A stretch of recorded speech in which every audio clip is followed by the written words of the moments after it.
it just goes to show there, doesn't it? The power of clothing and how you project yourself and how you feel about yourself and what confidence you project. It really does make a difference. As my confidence has grown, I've been more willing to take risks. So I'll wear a short skirt with thick tights and boots, or I'll wear a tight top. And, you know, I kind of, it's not that I don't care what people think.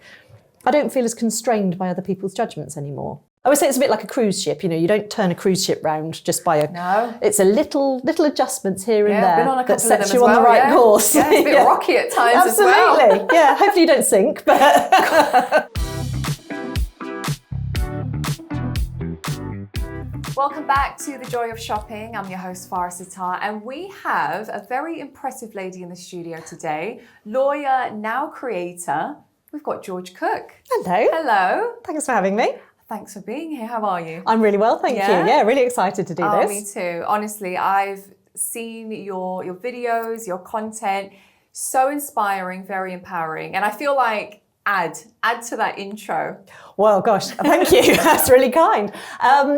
So I'm George and I'm a lawyer. I've been a lawyer for 25 years, but I'm now 49. I've got 2 kids and life has been a bit of a journey over the last few years. Yeah, as it can be. Yeah, you can have a few ups and quite a few downs sometimes. So life's sort of taken me in a new direction and I now work part-time as a lawyer.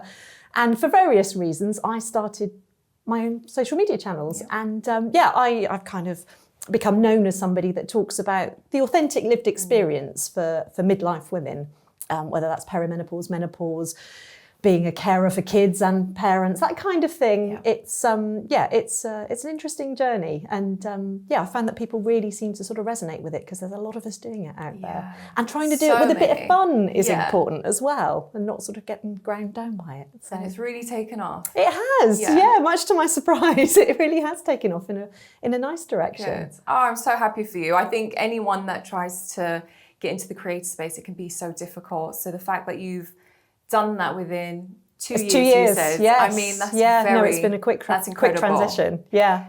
So we are in the QVC HQ. We are. It's an amazing space. It is. Have you ever shopped on QVC before? I have. Okay. I have. I had bought, I love my skincare. Love skincare.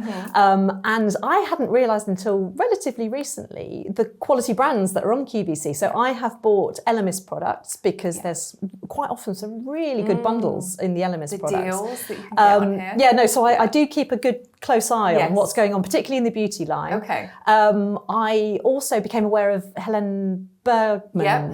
Helen Bergman. Because I've got one of her coats and that's fabulous. So I keep an eye on what she's doing. Yeah. So, but you've got some really big names, haven't we? We've got loads. Just some really nice stuff. Well, that leads me to ask you.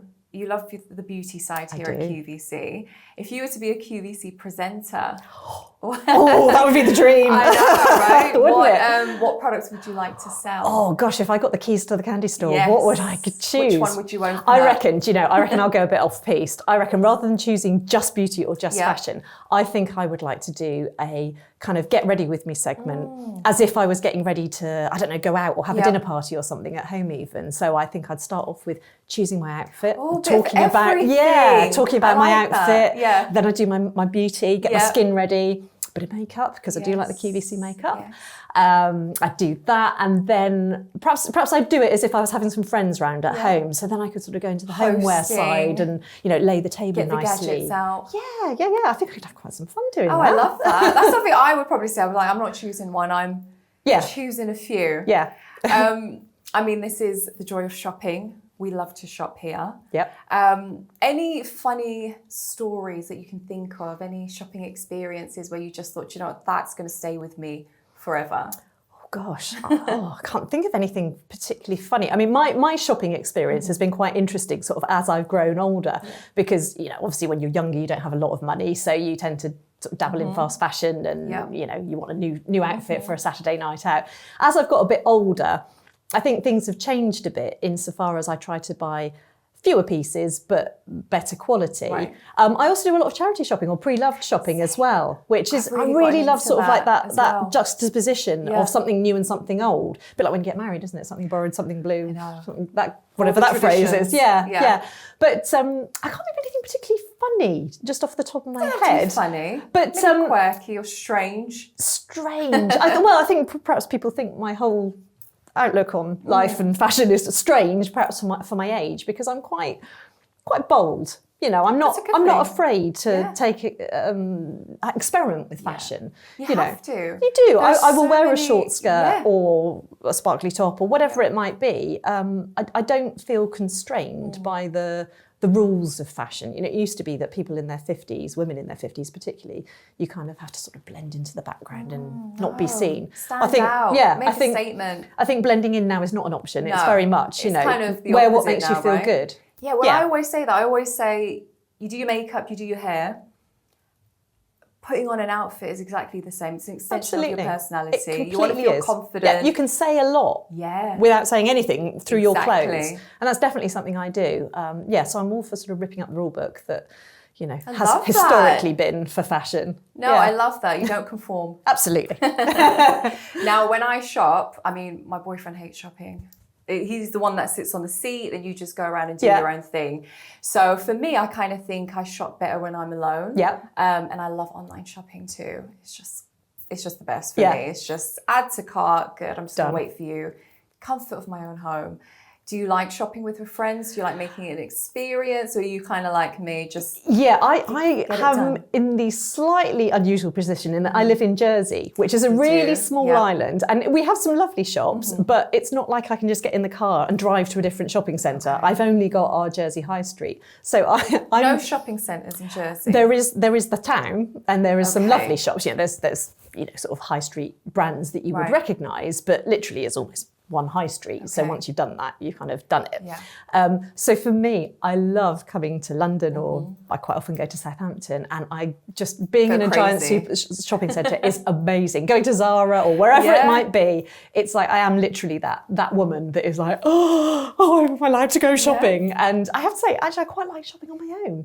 No, I do. Just then there's nobody sort of like that you're worrying about, and you can, if you want to spend an hour in a shop, you can try things on. Sometimes it's a whole morning trip for me, because I think I know I need to get this, but if I'm going into that shop, I know that's next to it.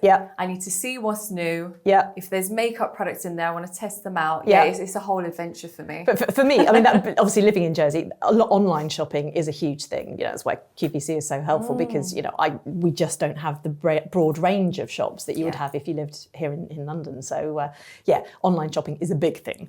So, it must be. So you've been in London now for... I came on Saturday, so a few days here. Have you done any shopping? I haven't. I've been really busy actually this weekend, and I haven't done any shopping. Have you put in any time for shopping before you head back? No, unfortunately, I'm straight from here back to the airport. I haven't planned shopping. This. Actually, that's true. Although I'm going from Terminal 5 and I can't afford the shops at Terminal 5. It's all like Chanel and Prada and... Oh, you want to kind of, now I get it. Maybe I'll have to go to the beauty counter. I can afford something there. Hopefully there's something to take back, a little souvenir. I've seen on socials as well that you do enjoy a bit of gardening. I do. Yeah? I do. So it doesn't have to be within the gardening sector, but I always ask my guests this because for me, I learn a lot as well. And I'm like, oh my God, I need to get that. A product you never knew you needed and now you can't live without. And I can immediately think of what I have bought myself. Now I'm going to call it the wrong thing. I'll say it's a hydroponics system, which is it's like a long tray that you put water with a special mix of plant food in. And then you've got these soil plugs, 12 soil plugs, and you put seeds in, and it's got a LED light, and you can grow veggies, any plants, flowers on your windowsill in even the darkest place. And I bought it and I absolutely swear by it. So I grow all my salad leaves and tomato plants and all those kinds of things. George, what's this called again? I think it was called a hydroponic system. I'm just going to. It was about £60, so it wasn't wildly expensive. And you know when you buy in the supermarket the coriander, the pots of coriander, for me they always die the minute I get them home. Really quickly. This is brilliant. So I grow all my herbs, all my lettuce on the windowsill. You can do it in a flat. You don't have to have a big space. It's brilliant. That is such an amazing... That's your top tip. Yeah, no, honestly, because I'm thinking, especially people that live in London, you know... Absolutely, it'd be brilliant. Even if you have a great garden, do you get the sun? Yep. Well, and also if you're cooking, because it is in... I've got mine in my kitchen, so it's literally just snip it with the scissors, job done. Oh my God, that's so great. good. I feel like everyone's going to be really excited about that one. Yeah. I mean, if you're not selling them here, you need to be. Yeah, that's tip. really good. I mean, again, if some people don't even have garden space, right? So if you have a balcony or just your windowsill, that's fab. Yeah. Oh, I love that, George. Do you want to add anything else? I feel like I'm going to give you more airtime on that one. What else have you got for us? What else? Well, actually, another thing that I bought, which I do really love. I mean, I have got a garden. I used to have a huge garden. I used to keep sheep and I had hens and it was proper good life. But I had to sell that house. And so now I'm in a different house now, which hasn't got such a big garden, but it's a lovely usable space, but it doesn't have any space for a veg plot. So what I bought was some plastic planters. Okay. Again, only about £25, and just fill them with soil. Yeah. And again, I put like my tomato plants last year. I had millions of aubergine plants, and you can be pretty self-sufficient between between May and October. Yeah. I'm pretty self-sufficient in radishes, like lettuce, veggies, See, I really that kind of thing. That. I want to be really that fulfilling. Woman. It is, you come home from work. It takes very little maintenance. As well, no pesticides on them. Absolutely, you know what's gone into it. Yeah. No, so the plastic sort of planter things, they're really good. Yeah. Oh, I love that. So you moved into your new home recently? Just over a year ago. Okay, so fairly recent. Yeah. Do you feel like when you go shopping now, there's a big focus for homeware? Do you know, this is really funny, and I do get quite emotional talking about this house, because this is the first house I've ever owned on my own. Okay. And I had that moment. I know, it's quite an empowering thing. It really is. So it was quite a big thing when I moved in to really think about what is my taste, what's the style that I want for my home. Theme. And I got it into my head that I wanted a pink sofa. And I was like, I'll know I've made it when I've got my pink sofa. And so now in my kitchen, I have the most beautiful pink sofa. And every time I come in my kitchen, I come home from work and I open the door and I chuck my handbag on the sofa. I'm like, oh, I did that. And it's pink sofa. Yeah, it Barbie really is. Pink? What shade of pink? Sort of like a fuchsia. Powder pink, I would say. Ooh, sort of like a pale. pastel. Yeah. I like that. With lots of rugs and throws and cushions and things. And no one's going to say anything. Well, how dare they if they did? Because it's my house. Exactly, you're the boss. Yeah. And so it is nice. It's really fulfilling, particularly sort of when I go, into a home department somewhere, or again, looking online. Yeah. Just being able to buy things and think, that's something for me and it's all my choice and it's my style and my taste. And there is a lovely feeling when I put the key in the door now and I come in, it's like, oh, this really feels like home. Yeah. Oh, and that is a lovely feeling. I'm so happy for you. No, it's a big thing. Because you do think, right, I want to buy this piece. And even when me and my boyfriend are not living together, but I do buy things for his home. And I think, is he going to mind? And I just think, oh, whatever. It's elevating the look of it. But by the end of it, he does love it. So, I get what you mean. You're just... Yeah, no, you create the environment that you feel comfortable in, I think. That's the key, isn't it? Oh, I love that. Yeah. That's so lovely. Right. I want to move on to something that you're predominantly probably known for as well. Sparkle Friday. Sparkle Friday. Do you know what? I did wear a bit of bling for you. I noticed your bracelet. I've got my bling earrings. I've tried to put it a bit subtle. And there's me completely bland today. If we had filmed this on a Friday, it would have been very different. Head to toe. I would have committed to this. Yeah. So for anybody that doesn't know, Sparkle Friday is something that I started when I sort of came into midlife. My job changed. I used to be the boss of a team. Previously I was a partner in a global law firm, and I had a breakdown 5 years ago, and things substantially changed. I couldn't go on working like that, or rather didn't want to go on working like that. So I now work part-time. So that sort of coupled with getting older, I kind of felt that I was becoming a bit invisible. It was kind of like, oh, this is a bit weird. As somebody that's always been quite out there, suddenly I sort of felt a bit about things. Yeah. So I did an experiment. And one day on a Friday, I went into work wearing this mad sequin top. It wasn't Christmas, there was no occasion. And it was the weirdest thing, where I would be in the kitchen making a coffee and people were like, oh, hi, George. Or, oh, I love your top. Yeah. And it just sparked conversation. Yeah. I was like, do you know what? There's some power here in standing out. And it literally just made people connect with me. So I started doing it every Friday. And then I started posting about it on my socials.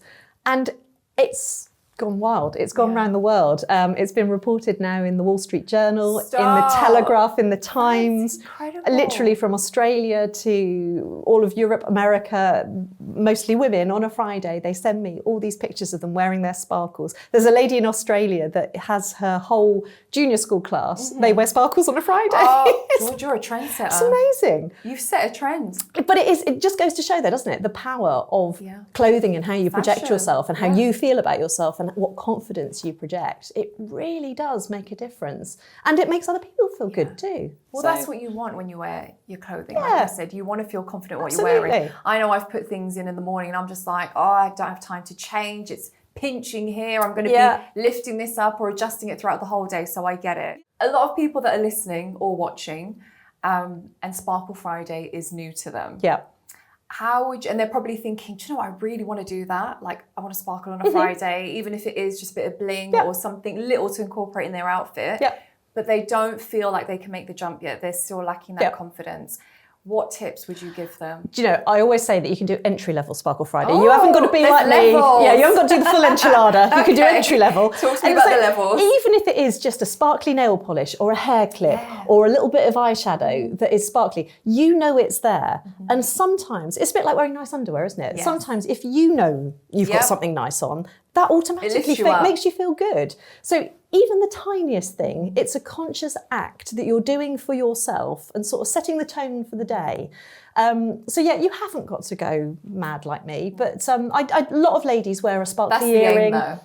Well, you know, That's the aim. That's absolutely. the goal. That's when you've really reached nirvana, is when you've got the full suit. There's like different memberships to this. Absolutely. You've reached the VIP sparkle level. Yeah. No, but you know, I get that not everybody is as confident as me, and it takes time. I think the older you get, probably the more confident you do just get. don't care as you get older. Yeah, it's like, you know, you're more comfortable in your own skin, I think. Yeah. So yeah, entry level is very much like earrings, nail polish, hair clips, That's so something like doable that as well. Yeah. Is there a particular brand or place where you find more sparkly bits? I have to be honest that I am quite mindful when it comes to shopping, and obviously sequins are plastic, so we do need to be a little bit careful about buying sequins that you're only going to wear once, because that will end up in landfill. So I am careful about what I buy. So if I buy new, I make sure it's something that I will wear again and again and again. I've got it's a Stella Nova jacket that's sparkly, and that literally the cost per wear now must be down to pennies because I love it.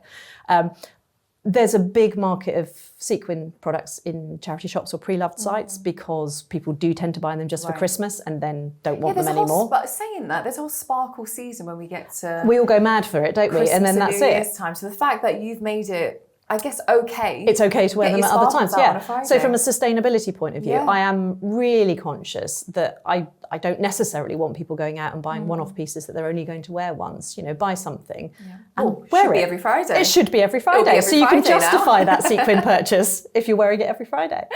And apart from the sparkles, the bling, how would you say, as you've gotten older, your style and your fashion has evolved? It's evolved a lot. Yeah. I think one of the biggest transitions for me in terms of my mindset of how I feel and dress was when I let my hair go grey.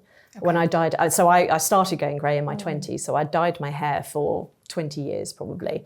And it just got so time intensive that it was ridiculous. And expensive. Really expensive, yeah. And annoyingly, I did it before lockdown. Had I known lockdown was coming, I'd have waited and let it grow out then. But no, idiot me, I did it before lockdown.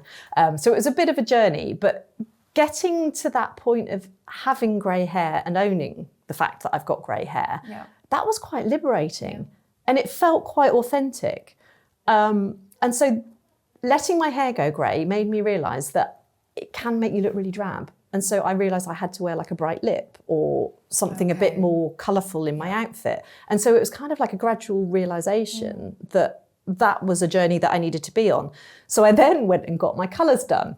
Right. Which was fascinating because I was the woman that always wore orange and yellow, which then with my hair colour, when she put it up against me, I looked like I smoked 50 a day because it made my hair look really yellow. But if I wear like cool tones, berry colours, blues, silvers, those kind of things, it makes my hair really pop. So again, then that sort of set me off on the journey of being more mindful about the colours I choose and what a difference that can make as to how well or not you feel.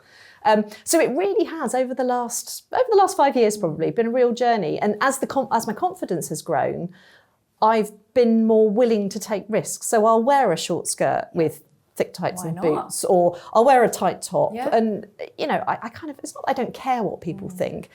I don't feel as constrained by other people's judgments anymore. And that's a really liberating place to be. It's very empowering, like sitting next to you and just talking to. No, honestly, I mean, I feel like within myself, I'm quite a confident person, but obviously we have our days. Yeah. But just sitting next to you, it's very, it's really for me, nice. it's really important because when you're younger, you've got the advantage of youth and, you know, society's more accepting of how you look and you can probably take more risks. As you get older, I felt that society was much more judgmental. Yeah. You know, we expect our mums to look a certain way and behave a certain way. Dress a certain way. You know, the shops provide for clothes of women of my age, or used to, a certain style. And it's like, why is that a thing? And it's definitely changing. There's definitely bucking the trend. Right? It is. It's what society is kind of embedded in us from a young age. Yeah. You should do this. Yeah, And, you should pipe down and... go to school till this age. And once you leave, do this. Yeah, I love that you've kind of fought against that. Yeah, turned it on its head a bit. Yeah. As long as you're not hurting anyone. No. It's the harm? It is completely harmless, isn't it? You're loving life. Yeah. And just sparking a bit of joy. Yeah. Life's too short to not enjoy it, isn't it? I know. Do you feel like your fashion evolution has now sort of transpired with your beauty products? Because for me, absolutely, like products that I was using in my 20s, in my late 30s now, I'm like, I'd never use that. But for me, it's like I need the strong stuff. Oh gosh, you're a baby. We wait until you get my age, then you need the strong stuff. Yeah, no, it absolutely has. The biggest journey for me with my skin was I gave up drinking alcohol. I'm coming up to, in the summer, it'll be 4 years, I'll be alcohol free. That made the biggest, thank you, it made the biggest difference to my skin. Suddenly, I mean, I never had bad skin, but it was always very dry. I got quite a few spots. Giving up the alcohol, it was like, oh my goodness, my skin looks great. I had a kind of glow about me. Yeah. So then that prompted me to also think about looking after my skin. And I have to say, skincare, my evening sort of skincare routine is my real me time. I enjoy that sort of 10 minutes of taking your makeup off and having some nice products. And I am very sort of invested in skincare now. And I think it makes a difference. You know, you want it to make a difference, don't you? Especially as you age. Yes. Any products now that you're using, you're just like, love this. Because recently I started using Eucerin. Yes, gosh, that's an old brand. Yeah. God, that's been around for years. Has it? Yes, that's a really old brand. Okay, so I started using it, say, December, but I instantly saw a change in my skin. Like next morning, I was like, I didn't get that much sleep. Yeah. Well, I see on TikTok a lot of people putting pseudo-creme on their face. I've done that. And I often think, I wish they were putting Eucerin on their skin. Or La Roche-Posay, the Cicaplast. Love that That's brand. a similar kind of thing. They're amazing. For me, I do love a hard, what's it called? Not a wax cleanser. What's the hard... Balm, cleansing. For me, I do love a cleansing balm. I like that feeling of, and I like the look of it when you rub it on your face and you get the panda eyes. You're not there yet. It's so satisfying when you've got mascara on. You use the cleansing balm, and it's like you can see it on your face. I've got it. It's great. And I do want to try it. It's great. The mess of it. And well then if you put water on it, it sort of emulsifies and goes into like a milky thing, and then you can just wipe it off with a flannel. You have to have about 7 towels a week, no? I have a stack of flannel, so every night I have a fresh flannel. Yeah. So I like that, and also when you get to my age, retinol. Retinol is the saviour. Your best friend. Yeah, 100%. And I do think it works. Of retinols, I'm right? on max strength. We've gone straight in there. Super max. Yeah. Okay. No, I do love a retinol as well, but I know that, I mean, like you said, there are stages to it. Yeah, but no, retinol is, I mean, that's one of the things is absolutely proven to help with all sorts of skin issues. And the other thing which I bleat on endlessly about is SPF. Biggest thing, if I was going to a desert island, obviously it would be hot, so you'd want it anyway, but if I was going to a cold desert island only, SPF, I would still take SPF just as my hero product. Even during autumn, winter, I throw my SPF. Yeah, I even put it, my key is to put it on the backs of your hands. Yeah, this is where I need to include into my routine. Backs of your hands and this bit as well, your décolleté. Yeah, I do that. I always forget my hands. Yeah. And people can tell, they're just like, oh yeah, you're how old? Yeah. And they look at your hands. That is the biggest giveaway. Yes, no, so that's my top tip. Always sun cream the back of your hands. Definitely, no, I agree with that one. So I'm huge on social media shopping, and I have been for probably 3 years now. Definitely skeptical at first. I was like, is this going to arrive? What have I done? but I love it. I love it, especially on TikTok. Yeah. Have you had a little I have had a little dabble. In fact, one of the things that went viral for me was a TikTok shop purchase. Okay. And it was, I can't remember if it was 99p or 1.99. It was pennies. And it was this thing, this little tool for making sure that your eye flick was... Oh, like a stamp. No, it wasn't a stamp. It was like a template that you put this sort of plastic thing against you, and then you could do your flick. Do the wing. It was amazing. Yeah. And I did this reel about, because I was so skeptical about it. And I did this reel and it went viral because I think because I'd sort of previously shown how awful I was at doing these things. And then suddenly I had this really cheap tool. I was like, this is amazing. Not expensive at all. And had it not been for TikTok Shop, I would have never have known about it. I just happened to see somebody using one. I was like, that's what I need. There is so much on social media, especially with shopping, right? Viral products. I mean, I always say, especially when it comes to shopping, I'm so easily influenced. I am. It's like you can't live without whatever that thing is because it just looks so useful. But I am very strong on, if the products don't work, I'm going to tell them. Yes. It doesn't work. Yes. So that viral product, I don't know if you saw, it was like maybe £7 to £10. And it was a hot, heated roller brush. Okay. No noise, Yeah. Just for everyone who's watching and listening, we did share a dressing room. Yes. So you did hear my Dyson Airwrap, which is quite loud, but this one was a silent one. Oh my God, all the bristles melted. What? After my first go. Did you complain? I didn't, but I did a video. Okay. Just because it was going viral, and I think... You don't want people wasting their money, do you? £7 to £10 is still inexpensive, it's not breaking the bank. But I just thought, there are thousands of people buying this. No, that's not on, is it? I was like, oh my God, is my hair burnt? Is it glued into your hair? Exactly. But when I saw it, all the bristles were flat, melted into the brush, and I just thought... Yeah, let's just pay an extra £10 or £20 for a proper one. George, I have to say, I love your confidence. Love it. I love your aura. I love your energy. I just think it's just so empowering, like I said before, and inspiring. Have you always been this way, or have you had to channel this at some part? No, I absolutely haven't been. I've spent my life, until probably the last couple of years, I spent most of my life worrying about whether I was good enough or whether I fitted in, and the imposter syndrome was huge, and I've been really successful in my career, and just generally I've had a good life. But I've always felt that I wasn't quite as good as another person, and would compare myself a lot to people. As we do. We do. We do, naturally. And then as you go through life, you have various knockbacks. So like I said, I had a breakdown or a breakup, or various things throughout life happen that really sort of derail you. And what I've realised, sort of particularly most recently, as I've sort of transitioned into, I'm 50 in September this year, so as I'm sort of heading towards 50, it's actually the things that go wrong that give you the power to make a change. And it's awful when you're in it and something bad has happened. It's terrible. You can't think of that. But when you get out of it and you look back with perspective, you can see the resilience and the strength that you had, that you did get through it. And not only did you get through it, you've learned from it, and you have sort of adjusted your sails, and you're possibly going off on a different course now, which is perhaps more suited for you. And so that's been really, for me, really empowering to see the setbacks not as that's the end of things. Sometimes the setback is the start of something better.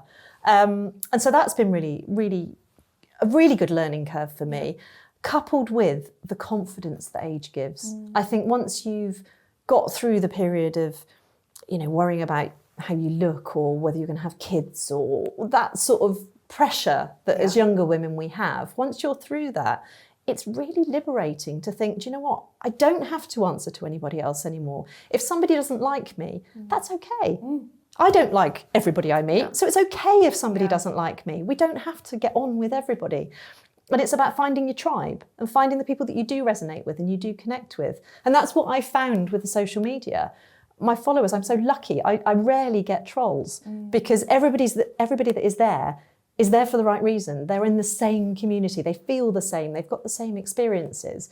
And we do all kind of uplift each other, which I've never really had in my life before. So that also, so it's like a cycle. It's sort of, we all lift each other up, and sort of the snowball effect sort of makes it better and better and better.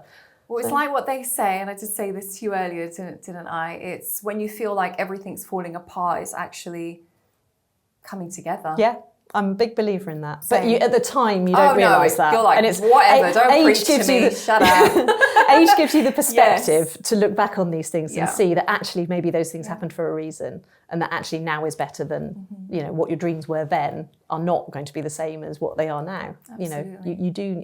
I would say it's a bit like a cruise ship. You don't turn a cruise ship round just by a. No. It's a little adjustments here and been there on a that couple of sets them you as on the well, right course. Yeah, it's a bit rocky at times as well. Absolutely. Yeah. Hopefully you don't sink, but no, no, that's not the aim. But no, it's the little pivots here and there that really sort of set you on the right track, I think. I love that.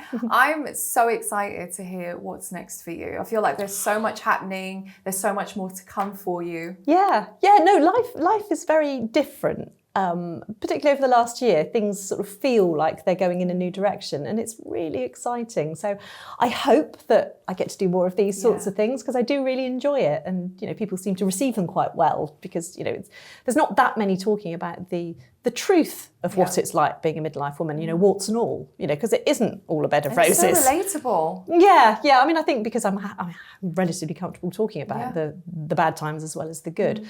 So I hope that more opportunities like this come up, and more travel opportunities, hopefully. Now my kids are a bit older, hopefully I can. You've got to bring Sparkle Friday to each continent. I've got some ideas for Sparkle Friday. I have got some ideas that I've just actually applied to trademark Sparkle Friday, so that's in process, and I have got a few little ideas of where I might take that. Oh, throw in a tour there. That'd be great, wouldn't it? Yeah, Sparkle Friday tour. It'd be like the Aber Voyage thing where everybody turns up in sparkles. Yeah, honestly, brands that are selling sparkles, they'll be like, why are we sold out of this particular? It's just like, they're all in George one room is in town. now. Yeah, George is in town. Oh my God, continue inspiring, George. Honestly, thank you. It's been so lovely to meet you, and thank you for being here. No, thank you so much for the invite. Thank you. Hey everyone, thank you so much for tuning in to the Joy of Shopping podcast. Make sure you like, subscribe, and if you missed any of the episodes, make sure you check out our playlist.